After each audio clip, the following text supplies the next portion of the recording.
એક week 5 trading session અને માર્કેટના 5 અલગ મિજાજ. 3 દિવસ માર્કેટ દબાયું, ચોથા દિવસે જોરદાર કમબેક કર્યું છે. ક્યારેક વેચવાલીનું દબાણ છે તો ક્યારેક જોરદાર ખરીદી. એટલે આ સપ્તાહે બજાર દિશા કરતાં વધારે પોતાની તાકાત અને કમજોરી બંને બતાવી દીધી છે. નમસ્કાર, તમે જોઈ રહ્યા છો માર્કેટ મીટર અને આપણી સાથે હું કૃપા ઠક્કર. 17 થી 19 ઓગસ્ટ સુધી સતત ઘટાડા બાદ 20 ઓગસ્ટે બજારમાં જોરદાર રિકવરી આવી છે અને અંતિમ સેશનમાં પણ નિફ્ટી 24,252 જ્યારે સેન્સેક્સ 77,540 પર ટકીને રહ્યો છે. પરંતુ હવે નજર માત્ર ક્લોઝિંગ પર નહીં, આ લેવલની પાછળ છુપાયેલા સંકેતો પર છે. શું બજાર કરેક્શનમાંથી બહાર આવી રહ્યું છે કે પછી કયા લેવલ પરથી નવી તેજીની શરૂઆત થઈ શકે? ક્યાં વેચવાલી હાવી થઈ શકે? સાથે જ આવતા વીકના કયા ટ્રિગર્સ એ માર્કેટનો આખો મૂડ બદલી શકે છે? આખા વીકના માર્કેટ મૂડથી લઈને નેક્સ્ટ વીકના એક્શન પ્લાન સુધીનું સંપૂર્ણ એનાલિસિસ કરીશું આજના માર્કેટ મીટરમાં.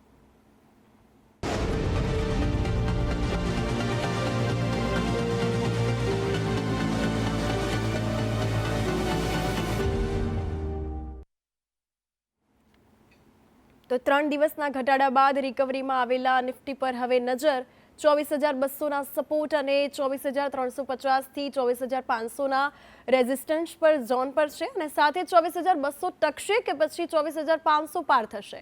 આગામી વીકમાં બજાર એ કઈ દિશામાં રહેશે, આવો સમજીએ માર્કેટ ડિકોડમાં.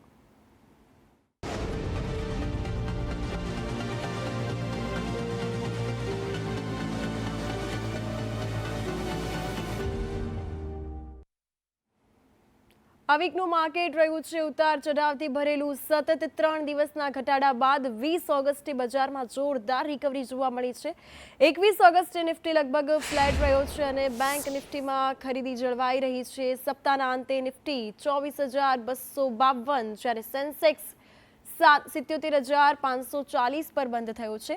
બ્રોડર માર્કેટમાં પણ રિકવરીનો માહોલ રહ્યો છે અને હવે નિફ્ટીમાંથી 24,100થી 24,200, 24,000નો જે સપોર્ટ છે તે ઝોન અને સાથે જ 24,300થી 24,400નું રેઝિસ્ટન્સ ઝોન જે છે તે મહત્વનું રહેશે. તો હવે આગામી વીકમાં આ રેન્જમાંથી બજાર કઈ દિશા પકડશે અને શું 24,400ની ઉપર નવી તેજીનો રસ્તો ખુલશે, આવો સમજીએ માર્કેટ ડિકોડમાં.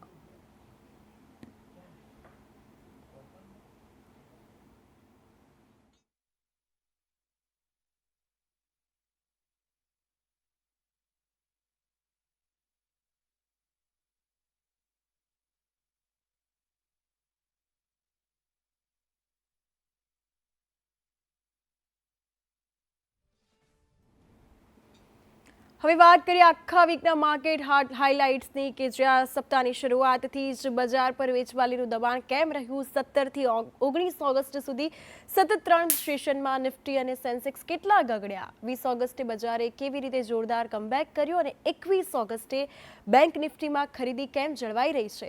આ પાંચેય ટ્રેડિંગ સેશનમાં સેન્સેક્સ, નિફ્ટી અને બેંક નિફ્ટીની કેવી રહી સફર, વેચવાલીથી રિકવરી સુધીના બજારની દરેક મોટી મૂવમેન્ટ ડિકોડ કરીશું weekly market બ્લાસ્ટમાં.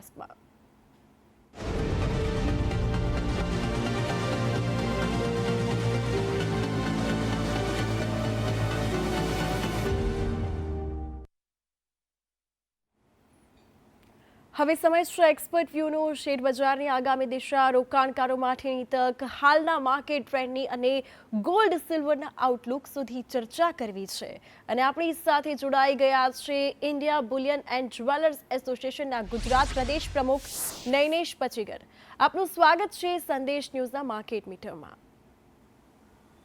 Naineshbhai, gold સિલ્વરનો rate જે રીતે વધી રહ્યો છે એટલે હવે ખાસ કરીને એ સવાલ જરૂર થાય કે ગોલ્ડ જે છે તે 1.64 લાખ અને સિલ્વર લગભગ 2.48 લાખ પર છે. તો ભાવ જોઈને ખરીદદાર પણ બે વાર વિચારે છે. તો આ રેલીમાં હજુ દમ બાકી છે કે પછી હજુ થોડું સાવચેત રહેવાનો સમય આવી ગયો છે?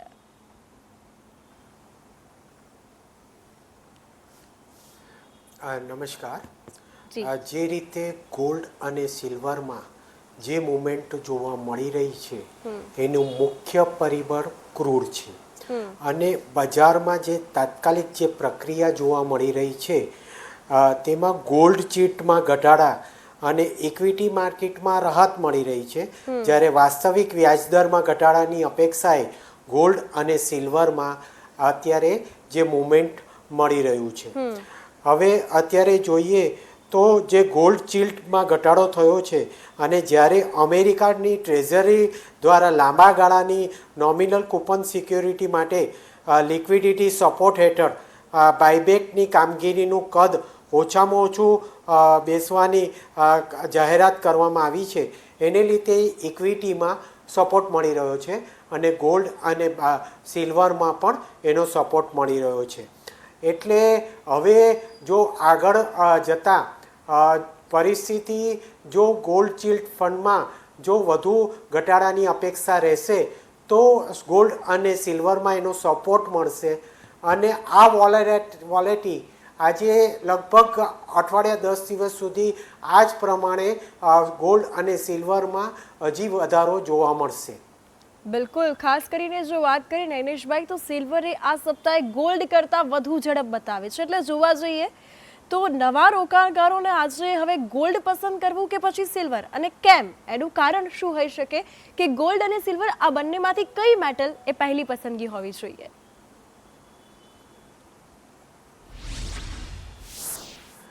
સિલ્વર જે રીતે મૂવમેન્ટ બતાવી રહ્યું છે, આજે લગભગ 21 ઓગસ્ટમાં આપણે 11 ઓગસ્ટથી 21 ઓગસ્ટની અંદર જ આજે 15-20% સિલ્વરમાં પણ વધારો જોવા મળી રહ્યો છે.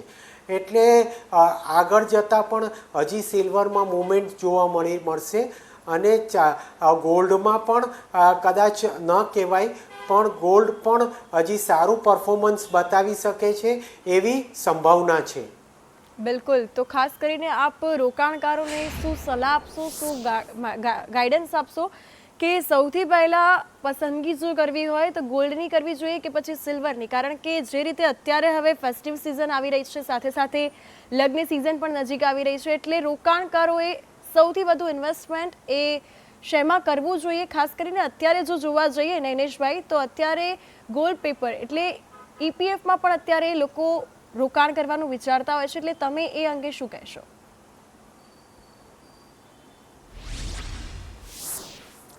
100% અત્યારે જે રીતે ચીને પણ પોતાનું બાઇંગ વધારી દીધું છે અને ગોલ્ડ અને સિલ્વરમાં અમે તો બુલિયન એક્સપર્ટ એ જ કહીએ છીએ કે તમારે આપણી પરિસ્થિતિ પ્રમાણે દરેકે ગોલ્ડ અને સિલ્વરમાં રોકાણ કરવું જોઈએ, સપ્રમાણમાં કરવું જોઈએ, કારણ કે અત્યારે જે ફેસ્ટિવલ સિઝન આવી રહી છે અને દિવાળી સુધી ન કહીએ તો ગોલ્ડ હજી પણ લગભગ 2 લાખની આજુબાજુ પણ જાય તો નવાય નહીં, કારણ કે જે રીતે અત્યારે એક વીકથી જે મૂવમેન્ટ જોવા મળી રહી છે અને ચાંદીમાં પણ અત્યારે 3 લાખ રૂપિયા પણ ચાંદી થાય તો નવાય નહીં, કારણ કે જે રીતે ગોલ્ડ ચિલ્ટમાં ઘટાડો જોવા મળી રહ્યો છે ને US માર્કેટથી જે સપોર્ટ મળી રહ્યો છે તેમાં ગોલ્ડ અને સિલ્વરને સપોર્ટ કરે છે. પણ જો કદાચ વધારે પ્રિફરેબલ હોય તો સિલ્વર જ કહેવાય, કારણ કે સિલ્વરમાં જે રીતે પર્સન્ટેજમાં વધારો જોવા મળી રહ્યો છે તે રીતે સિલ્વર સારું રિટર્ન આપી શકે છે.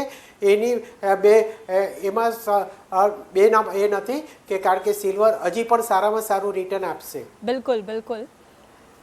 તો આજ સાથે વધુ ડિસ્કશન માટે આપણી સાથે માર્કેટ એક્સપર્ટ ડોક્ટર જલ્પન લાલા પર જોડાઈ ગયા છે. જલ્પનજી, સ્વાગત છે આપનું સંદેશ ન્યૂઝમાં. જલ્પનજી, અહીં સવાલ એ થાય છે કે આ વીક માર્કેટની મૂવમેન્ટ એ થોડી રસપ્રદ રહી છે. પહેલા 3 દિવસ સતત ઘટાડો જોવા મળ્યો અને પછીના જે 2 દિવસ રહ્યા એમાં રિકવરી જોવા મળી છે. તો આ રિકવરીને જોઈને રોકાણકારે રાહતનો શ્વાસ લેવો કે પછી હજુ સાવચેતી રાખવાની જરૂર છે માર્કેટમાં? મારા મતે આને છે ને માત્ર વીકનેસ અથવા રિકવરી તરીકે જોવું થોડું સુપરફિશિયલ થશે. બિલકુલ. મને અહીં જે વધુ મહત્વનું લાગે છે તે છે કરેક્શન પછી માર્કેટે કેવી રીતે રિસ્પોન્ડ કર્યું. 3 દિવસની વીકનેસ પછી જો સેશન્સમાં માર્કેટ ફરીથી બાઇંગ ઇન્ટરેસ્ટ બતાવે છે તો લોઅર લેવલ્સ પર બાયર હજુ હાજર છે, એટલે પરંતુ શું આ સંપૂર્ણ રીતે મોટું ઇન્સ્ટિટ્યુશનલ પ્લેયરની એગ્રેસિવ બાઇંગ છે એ કહેવા માટે માત્ર ઇન્ડેક્સ રિકવરી પૂરી નથી. એટલે આપણે FII DII flows, volumes, breath અને સેક્ટર્સ પાર્ટિસિપેશન્સ પણ જોવા જરૂરી છે. ચોક્કસ. અને હાલમાં જે સિગ્નલ મળે છે તે માર્કેટમાં અંડરલાઈન ડિમાન્ડ હજુ ઇટ્સ નોટ ડેડ, એટલે બટ સ્ટીલ ફ્રેશ બુલ રનની કન્ફર્મેશન પણ ના કરી શકાય. ચોક્કસ. એટલે એટલે આ સમયે સૌથી યોગ્ય શબ્દ છે સેલેક્ટિવ એક્યુમ્યુલેશન અને નોટ ઇનડિસ્ક્રિમિનેટિવ બાઇંગ. તમે સેલેક્ટિવ રહો, be potential in buying, being constructive, અને કોઈ indiscriminate buying ના કરો, આડેધડ ના કરો. અને એક જ મહત્વની બાબત છે, જો કરેક્શન પછી રિકવરી થાય અને તે માત્ર 2-3 હેવીવેટ સ્ટોક્સ ના કારણે હોય તો તે હેલ્ધી રિકવરી નથી.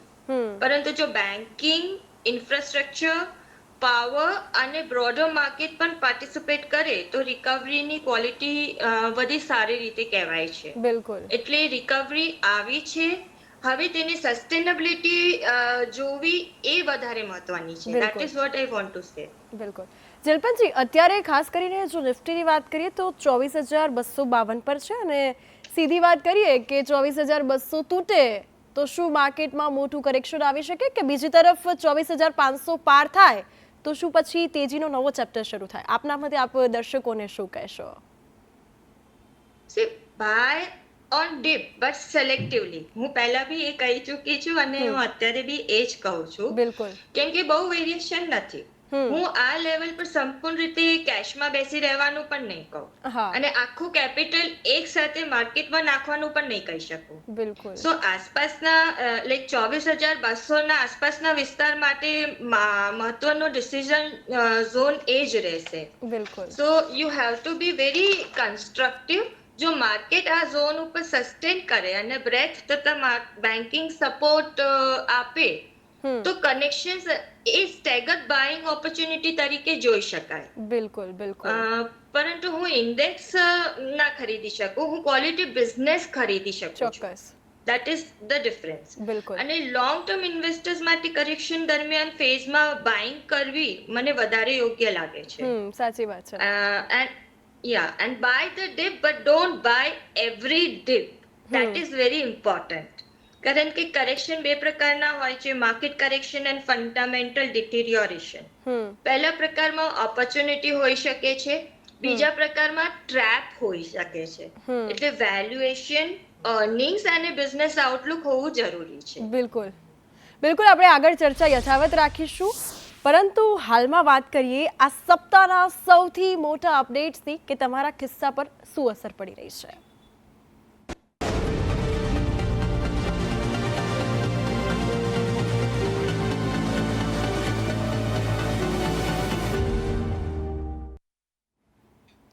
હવે વાત કરીએ આ વીકના એવા બે મોટા અપડેટ્સની કે જેની સીધી અસર એ તમારા ખિસ્સા પર પડી રહી છે. ફેસ્ટિવલ સિઝન આવી રહી છે એટલે તહેવારોની સિઝન શરૂ થાય એ પહેલાં જ હવે ખાંડ અને ગોળના ભાવમાં ભડકો થતાં મીઠાઈની મીઠાશ હવે મોંઘી પડવાની છે. ખાંડનો ભાવ એ કિલોએ ₹65 થી 70 પહોંચી ગયો છે. સામાન્ય રીતે ગોળનો ભાવ જે છે તેમાં પણ વધારો થયો છે, એટલે ખાંડ અને ગોળના ભાવમાં સતત વધારો થયો છે. ગોળનો ભાવ 70 થી 80 રૂપિયાની આસપાસ, 65 થી 80 રૂપિયાની આસપાસ જોવા મળ્યો છે. ખાંડનો ભાવ પણ 70 પહોંચ્યો છે. કોલ્હાપુરી ગોળના ભાવની વાત કરીએ તો એ પણ 80 થી 81 રૂપિયા સુધી પહોંચી ગયો છે. તો છેલ્લા એક સપ્તાહમાં ખાંડના ભાવમાં અંદાજે 45% ઉછાળો નોંધાયો. શેરડીનો પાક મોડો થયો છે, સાથે જ વરસાદની અસરથી ઉત્પાદનમાં ઘટાડો જોવા મળ્યો છે. ખાંડનો જથ્થો એ ઇથેનોલ ઉત્પાદનમાં વળાવતા હવે બજારમાં અછત સર્જાઈ છે, જેને પગલે સરકારે વેપારીઓ અને ઔદ્યોગિક વપરાશકર્તાઓ માટે 15 દિવસની સ્ટોક મર્યાદા લાદી દીધી છે. એટલે હવે તહેવારો પહેલા જ મોંઘવારીનો આ પ્રહાર શરૂ થઈ જશે. મીઠાઈથી લઈને ઘરનું બજેટ અને ચાની ચુસ્કી સુધી હવે અસર થઈ શકે છે.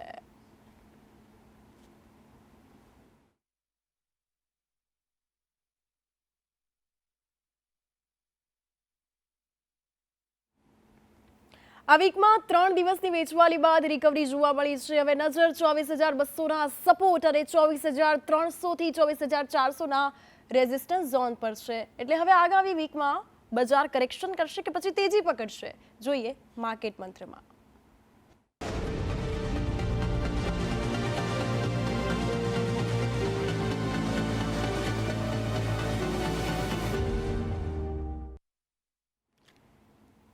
તો હવે આપણી સાથે જલપનજી જોડાઈ ગયા છે. જલપનજી, બેંક નિફ્ટીએ છેલ્લા 2 સેશનમાં સારી એવી રિકવરી બતાવી છે, તો શું પછી બેન્કિંગ સ્ટોક્સમાં વેચવાલીનો તબક્કો એ પૂરો થયો છે? જો કોઈએ આ સેક્ટરમાં એન્ટ્રી લેવી હોય તો કયા પ્રકારના સ્ટોક્સ પર નજર રાખવી જોઈએ?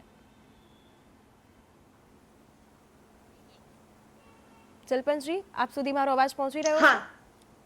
હા જસ્ટ બેન્કિંગમાં છે ને મને ઓપોર્ચ્યુનિટી દેખાય છે, બટ રિકવરીને ચેઝ ના કરવી જોઈએ કેમ કે ક્વોલિટીને આપણે એક્યુમ્યુલેટ કરવાની છે.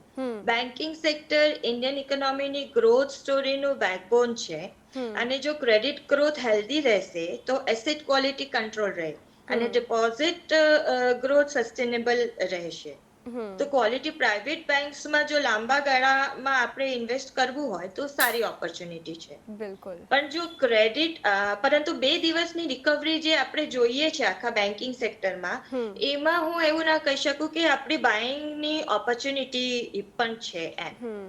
એટલે માત્ર 3 વસ્તુ આઈ થિંક રેફર કરવી જોઈએ: ક્રેડિટ ગ્રોથ, એસેટ ક્વોલિટી અને માર્જિન્સ. એના ઉપર વધારે ફોકસ રાખવું જોઈએ whenever you are investing something in banking sector.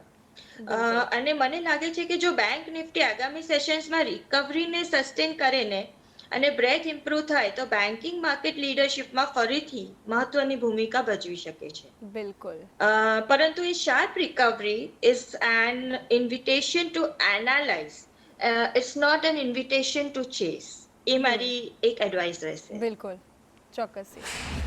Naineshbhai આપણી સાથે છે. નૈનેશભાઈ, સવાલ એ થાય કે પછી પરિવારમાં હવે આગામી થોડા મહિનાઓમાં લગ્ન કે પછી તહેવાર માટે ગોલ્ડ ખરીદવાનું થાય છે, તો આજે ખરીદી કરી લેવી જોઈએ કે પછી થોડી કરેક્શનની રાહ જોવી જોઈએ? તમે શું પ્રિફર કરો છો આ અંગે?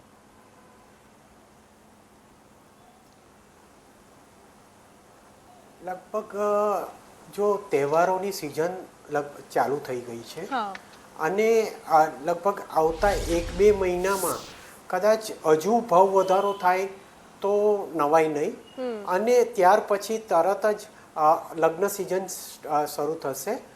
તો અમારું માનવું છે કે જો થોડું ઘણું પણ કરેક્શન આવે આવતા વીકમાં તો બાઇંગ કરી લેવું જોઈએ, કારણ કે પછી તહેવારો પછી તરત લગ્ન સિઝન શરૂ થશે તો ચોક્કસપણે એનો ભાવ વધારો થશે.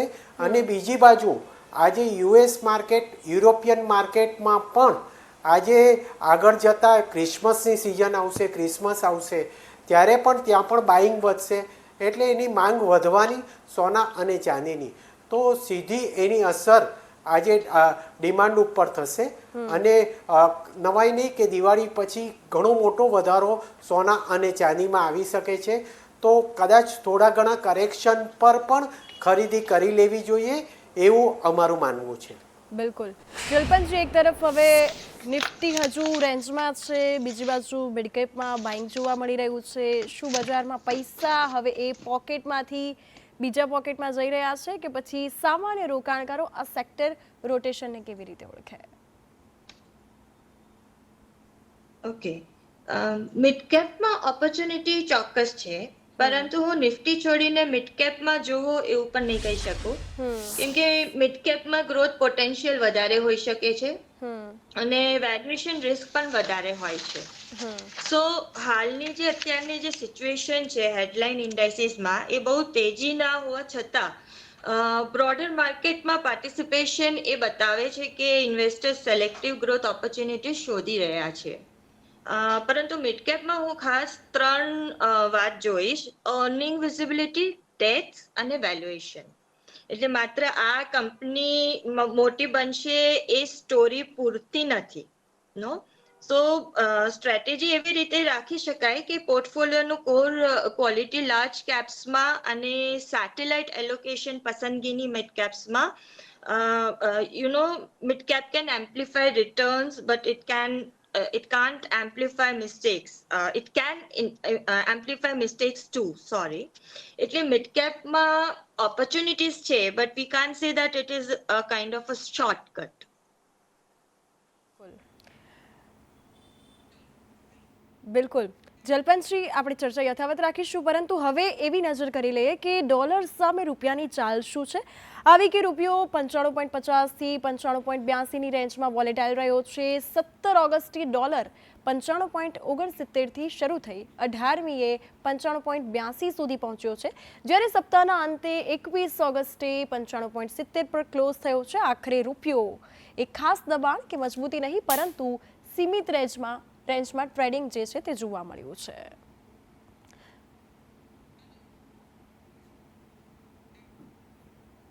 હવે ક્રૂડ પર નજર કરી લઈએ. ક્રૂડ ઓઇલના વીકલી ટ્રેન્ડ પર, કે ખાસ કરીને ક્રૂડમાં શરૂઆતથી જ તેજીનો માહોલ જોવા મળ્યો છે. 17 ઓગસ્ટે $81.53 પ્રતિ બેરલથી શરૂ થયેલું ક્રૂડ એ 18 ઓગસ્ટે વધીને $84.47 અને 20 ઓગસ્ટે $84.90 સુધી પહોંચ્યું છે.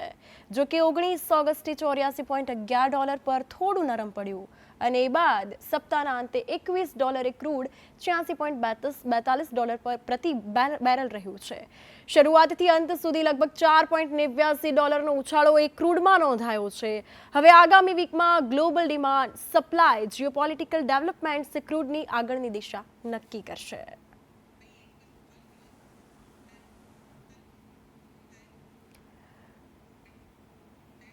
જલપનજી, એક છેલ્લો સવાલ એ છે કે સામાન્ય રોકાણકાર માટે જો સોમવારે માર્કેટ 200 થી 300 પોઈન્ટ નીચે ખુલે તો સ્ક્રીન સામે બેઠેલા ઇન્વેસ્ટરે સૌથી પહેલા શું કરવું? બાય, વેઇટ કે પછી પોતાની સ્ટ્રેટેજી બદલવી? સૌથી પહેલી તો ભૂલ ના કરવી પેનિક કરીને સેલિંગ કરવાનું. હા, એક લેવલ તૂટે એટલે આખો પોર્ટફોલિયો વેચી દેવું એવું કહેવું બી નક્કી ના કહેવાય. હા, એટલે સૌપ્રથમ જોવું પડશે કે 24,200 ની નીચે માત્ર જો ઇન્ટ્રાડેરી મૂવ છે તો કે એ સસ્ટેન્ડ બ્રેકડાઉન છે. નો સો જો માત્ર થોડા સમય માટે લેવલ તૂટે અને માર્કેટ ફરી રિકવર કરે તો એ ફોલ્સ બ્રેકડાઉન પણ હોઈ શકે છે. બિલકુલ. પરંતુ જો સસ્ટેન્ડ સેલિંગ સાથે બ્રેથ ખરાબ થાય, ફિલ પ્રેશર વધે અને ગ્લોબલ ક્યુબ્સ પણ નેગેટિવ હોય તો રિસ્ક મેનેજમેન્ટ જરૂરી બને છે. બિલકુલ. એ સમયે ઇન્વેસ્ટરે પોર્ટફોલિયોને લાઈક 3 ભાગમાં જોવું જોઈએ. ક્વોલિટી બિઝનેસીસ એટલે ત્યાં એક્યુમ્યુલેટ હોલ્ડ કરાય કન્ફર્મેશન માટે. ઓવરવેલ્યુડ બિઝનેસીસને એ લોકો રીએસેસ કરી શકે છે. બિલકુલ. અને વીક ફંડામેન્ટલ્સમાં either they can exit or they can reduce the exposure. પણ સૌથી મહત્વનું છે કે સ્ટોપ લોસ પ્રાઇસ માટે ડિસિપ્લિન માટે હોય છે. જી જલપનજી, સમયનો અભાવ છે એટલે આપણે આગળ ડિસ્કસ યથાવત પછી રાખીશું નેક્સ્ટ સેશનમાં. પરંતુ અત્યારે નૈમિષજી, આપણે એક પૂછવું છે કે જો કોઈ ગોલ્ડ સિલ્વર ખરીદવા માંગે છે અને 5 લાખ રૂપિયાની વેચણી કરવી છે તો એ કયા કારણોસર કઈ રીતે વેચે એ ટૂંકમાં આપણે દર્શકોને સમજવું છે.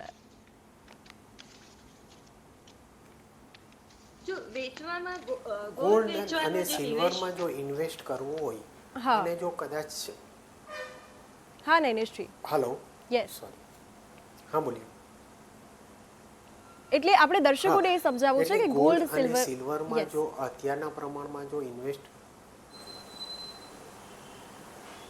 ગોલ્ડ અને સિલ્વરમાં શેમાં ઇન્વેસ્ટ કરવું, તો કદાચ આપણે જો અત્યારના સમયમાં જો ગોલ્ડ અને સિલ્વરમાં ઇન્વેસ્ટ કરવું હોય તો પહેલો પ્રેફરન્સ આપણે સિલ્વરને અપાય, કારણ કે સિલ્વરમાં સારું એવું રિટર્ન અત્યારે મળી શકે છે.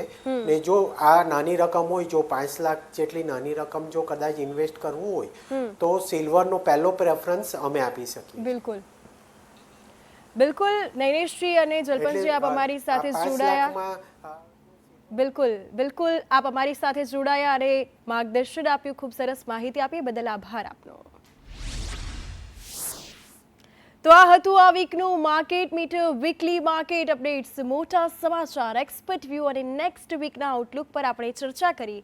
હવે આગામી સપ્તાહે બજાર કઈ દિશામાં આગળ વધે છે તેના પર સૌની નજર રહેશે. ફરી મળીશું આગામી સપ્તાહે માર્કેટના નવા અપડેટ્સ સાથે. ત્યાં સુધી જોતા રહો સંદેશ ન્યૂઝ, કારણ કે પૈસા બોલશે, માર્કેટ ખુલશે. નમસ્કાર.